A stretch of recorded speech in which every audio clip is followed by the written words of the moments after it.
Well, this week, our community lost a giant, and I lost a dear friend, Gene Hackman.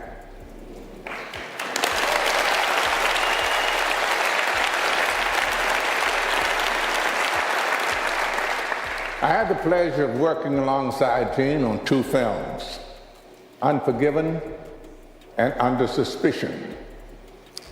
And like everyone who's ever shared a scene with him, I learned he was a generous performer and a man whose gifts elevated everyone's work. He received 2 Oscars, but more importantly, he won the hearts of film lovers all over the world. Gene always said, "I don't think about legacy. I just hope people remember me as someone who tried to do good work." So I think I speak for us all when I say, Gene, you'll be remembered for that and for so much more. Rest in peace, my friend. I was about 13, I guess. Was it easy, hard? No, it was tough. Yeah. Tough. We come to a very common theme in this series, which is departure of a parent and its effect on both the person and ultimately on the artist. How old were you when your father left? Well, my dad left us when I was about 13, I guess. Was it easy, hard? No, it was tough. Yeah. Tough. I've read that there was a sort of casual wave goodbye. Yeah, I was down the street playing with some guys, and he drove by and kind of waved, and that was it. But you saw him occasionally, presumably, huh? Were you close to your mother? yeah. Excuse me.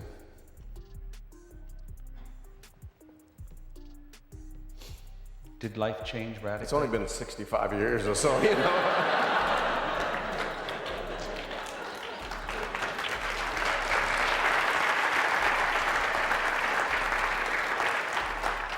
It's not something that goes away easily, is it? Ever. Probably makes you a better actor, I don't know. Why does it make you a better actor? I don't advocate that, but I don't know. You get in touch with your feelings, and you know, that's what we're here for. Yeah. I think the more that you can draw on that kind of thing, you know, Of course. get something out of it. Former FBI agent of 25 years, Maureen O'Connell. Maureen, this case has so many questions. The officials calling it suspicious, but yet then saying no expectation of foul play. And you heard the details we learned from Matt Friend's great report. But if I can, I want to put the map up and show our viewers the map that you can see of the Hackman home along this old Sunset Trail. And we can see kind of, Maureen, the houses around it. And as Matt pointed out, there was no cameras inside the Hackman home, but you wonder around that home where you see, even though it's rural, other homes, might there be another camera or other neighbors around that might be able to tell us more about the timeline? And is that of interest to you as a former FBI agent? Yes, absolutely. They're going to be looking, as the sheriff deputy said, that they're going to be looking at the phones, they're going to be looking at their devices and whether or not the phones had been used, when was the last time. And with regard to the cameras, I agree with you. They are going to be looking at the entrance cameras to the gated community, any of their neighbors. They were on a 6-acre lot, so that's a huge piece of land. And when you're in a rural area like that, these external cameras in the neighbors' homes could prove beneficial, if nothing else, than to rule out the idea or the notion that someone else may have been on their property or near their property on the date they last stopped living.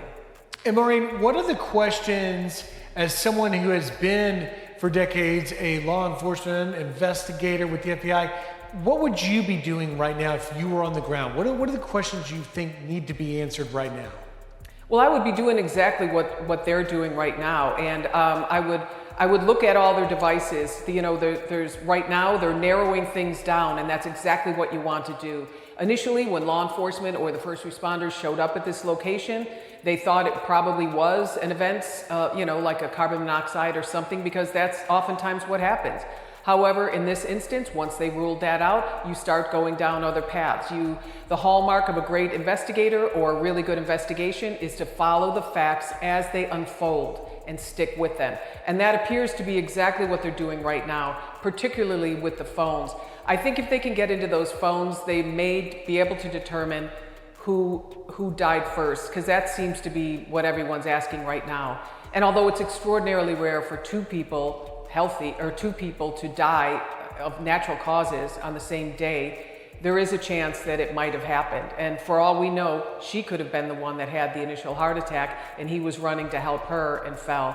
But we don't know that yet. Well, that is just such a remarkable consideration that these two individuals, 30 years apart, die of natural causes. Because as we know, the officials, when they told us that there was mummification, that was like, wait a minute, what's that? So my question to you is, how important is, obviously carbon monoxide poisoning has been ruled out, but how important is what the medical examiner can tell us play a role in determining what happened? Well, the medical examiner is going to do a whole series of tests, as they often and always do, and those tests may be able to tell us whether or not a cardiac event happened. With Mr. Hackman's pacemaker going off, it's probably going to be him that suffered the cardiac event initially, but we don't know that. We're going to be also able to look at her, and they're going to run the same tests on her. They're going to have to run a whole battery of tests, and I can tell you for a fact that the toxicology tests take weeks and weeks to be completed. So we're closer to the end, but we're not at the end of the investigation just yet. And final thoughts as you look at where this leads us in the questions about, was anyone else there? You think it's going to be what, weeks before we get the next set of details? Or could we get something from the Santa Fe sheriffs and the officials there that would really bring us to closure here? We may be able to get it sooner than the average age, because everyone is just so interested in this and pressuring the ME's office, etc. But it usually does take quite a bit of time to get toxicology results back. Maureen O'Connell, as always, great insight. Thank you for your time today, and have a great weekend. Thank you, Griff. What happens when a Hollywood legend dies under mysterious circumstances, and a neighbor's shocking testimony turns the entire investigation upside down? This is the story of Gene Hackman, the iconic actor who dominated the silver screen for decades, only to spend his final days in isolation and tragedy.